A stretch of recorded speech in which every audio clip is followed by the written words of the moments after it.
Taking a look at the Newcastle Knights that squeezed their way back into the finals on the last day of the home and away season. Ultimately, it was a slightly underwhelming year, and they're in the process of a list overhaul with their bloated salary cap. So it might be a little bit about who goes out and less about who comes in, and they might have to get a little bit creative in how they approach that. Here are the top 5 targets for the Newcastle Knights from November 1.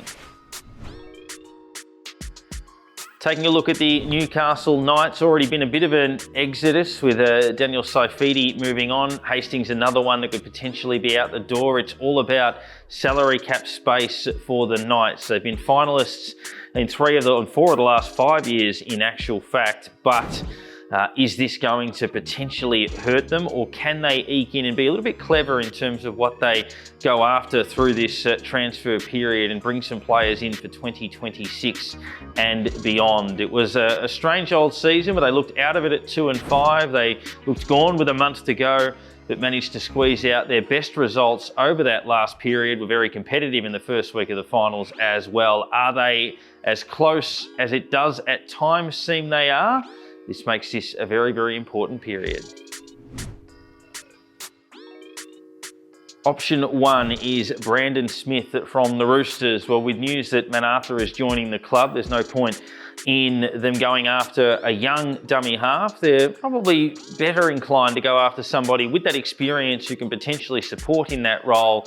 And then when Arthur is ready to lock that in on a long-term basis, they have someone who is versatile, no longer a roadblock, who can go and do a few other things and bring that experience and class and polish in other aspects of the game. And he's certainly the type of player that can achieve all of those things for them and should come at a potentially affordable price once they move the decks around a little bit.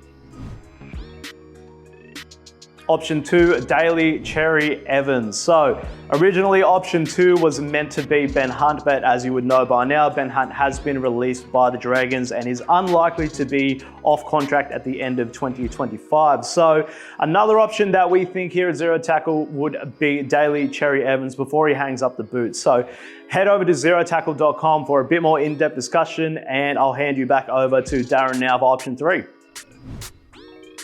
Option 3, Ryan Matson for Parramatta Eels. Been a little bit nomadic, bouncing around from club to club, but very good potentially on the outside and in a number of other roles for them as well. And what he would really want is a sustained, relatively long-term home where he can go to work, and just maybe the Knights might be able to offer him that with a relatively young core group.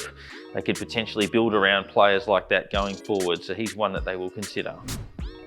Well, option 4, Cameron McInnes from the Cronulla Sharks. Well, the Knights don't currently have a lock forward signed for 2026. It's likely that Adam Elliott departs the club, as we've discussed in a few of these previously. So they do need to go to the market to get one. Cam McInnes has already had the experience of playing at origin level, so can bring that experience, and clearly has the big game attitude that's required for a side that does expect to play finals for the next little while. So he'd be probably the top of their list if they were looking to fill that hole, which they simply have to do. Option 5, Tuai Kamikamica from the Melbourne Storm. Well, they certainly want to re-sign Thompson on their books, the Knights, but it seems increasingly less likely that they would be able to do that. So they want to bring in somebody that can fill the void, but also offer a point of difference. And Kamikamica can certainly be the player that can deliver that for them in that role. So a pretty smart team at the Knights in terms of recruiting and dealing with the challenges that come with trying to squeeze players out and remain competitive. And that is an option that could be one that does help them to maintain their position and potentially eke out a little bit more success the other way.